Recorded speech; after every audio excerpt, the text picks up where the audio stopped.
Баршаңызға сәлем. Бүгін ашытқысыз 20 минутта дайын болатын бауырсақ жасайтын боламын. Менің видеомды соңына дейін қараңыз.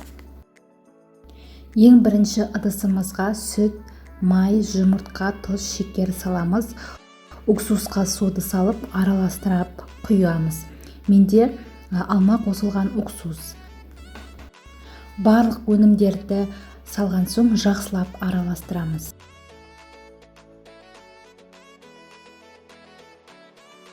ұн салып қамыр илейтін боламыз. Біздің қамырымыз дайын. 10 минутқа салфан жауып қоямыз.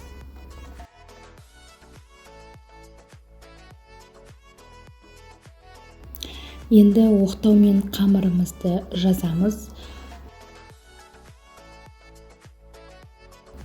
Қамырымызды кесіп, қызып тұрған майға орташа отта бауырсақтарымызды пісіріп аламыз.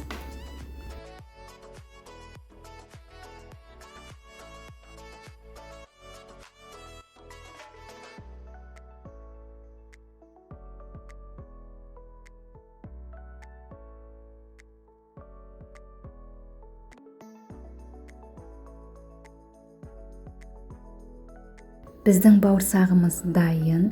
Жылдам әрі дәмді, оңай дайындалатын бауырсақты сіздер де жасап көрулеріңізге кеңес беремін. Менің видеом ұнаса, маған комментарий қалдырып, тіркеліп кетуді ұмытпаңыз.